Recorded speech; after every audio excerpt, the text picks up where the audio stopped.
It's so good.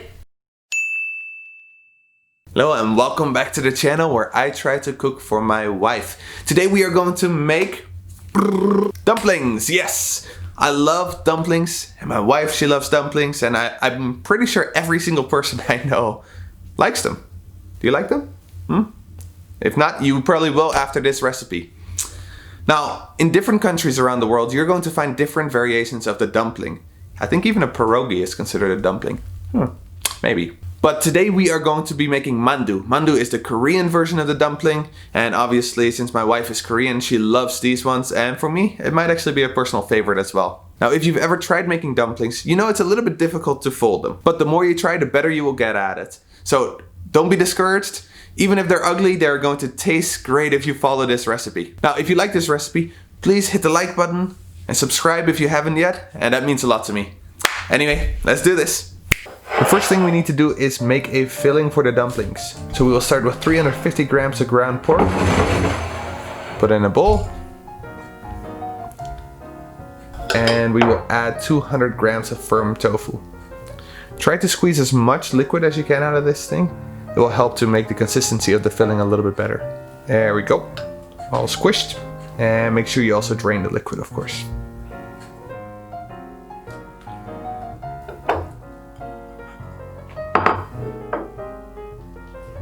Now we get some sweet potato noodles here.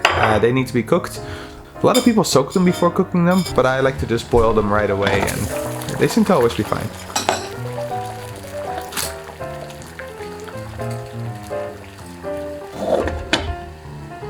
Next we're going to have 5 green onions. 1, 2, 3, 4, 5. Alright, let's just give them a good slap. There we go. Alright, and add that to the bowl as well, of course. Next we're going to do the exact same thing with the carrot.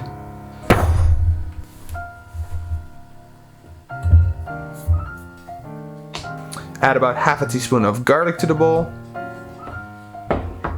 And 2 tablespoons of soy sauce.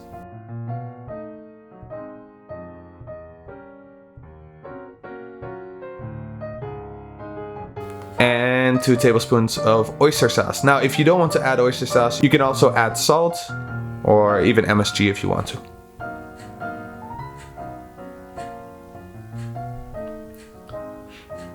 Next we're going to add 1 teaspoon of sesame oil.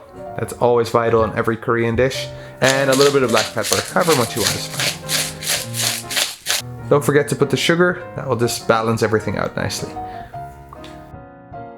Now the noodles are cooked. Cut them up quickly. We don't want long noodles in our dumplings, that doesn't work well.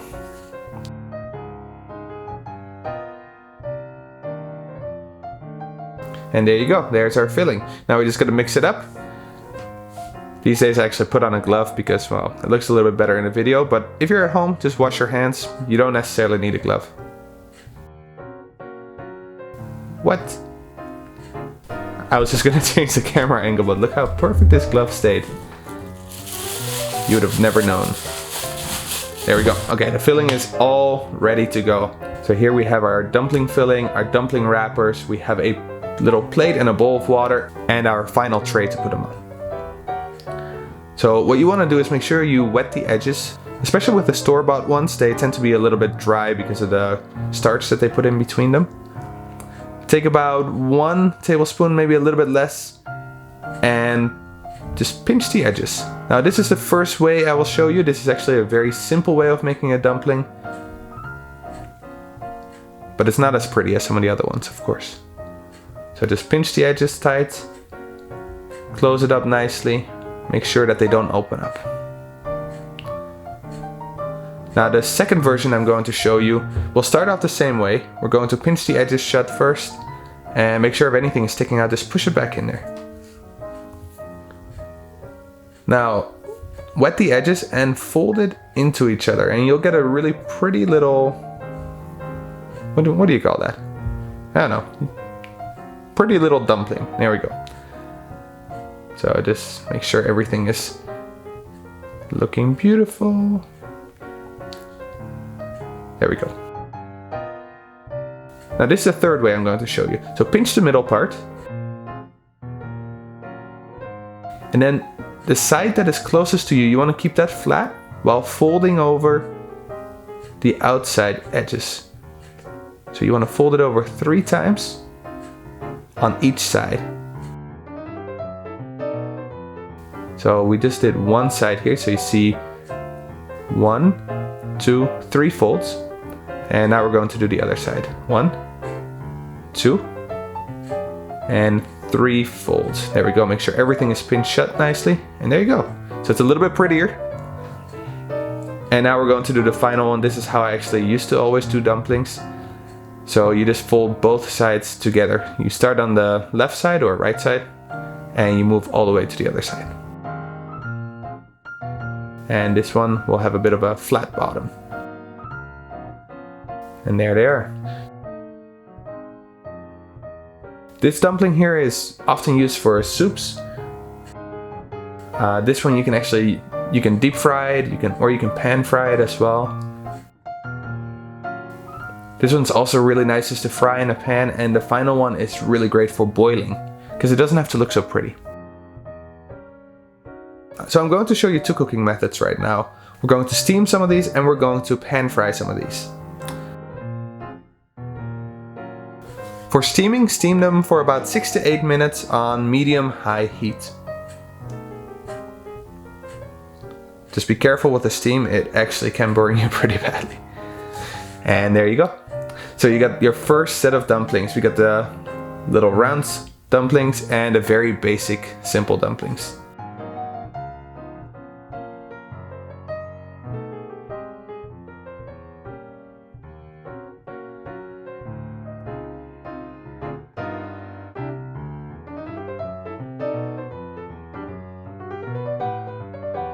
Next we're going to need 1 tablespoon of vegetable oil because we're going to pan fry these guys over here.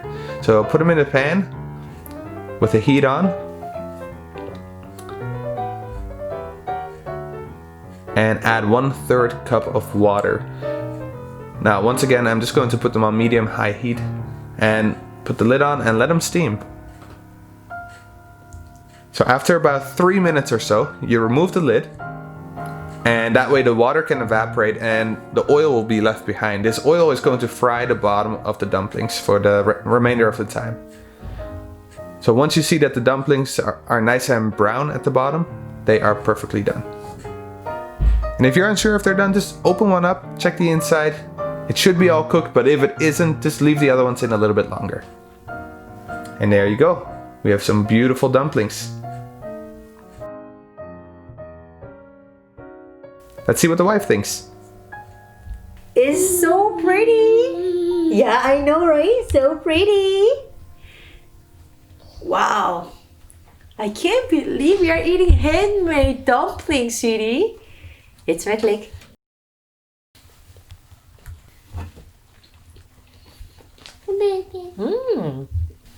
It tastes really good. In my opinion, this way is the best way to cook dumpling so that you can have a crispy at the bottom, soft at the top, and it just has such a nice flavor. And I guess this one is steamed. Yeah. Flavor is just on point. It's so good. I can't believe you handmade this one. It's amazing, sweetie. So good, so good.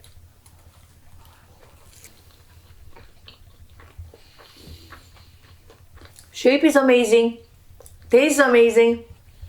Cooked it perfect. What else can we ask for?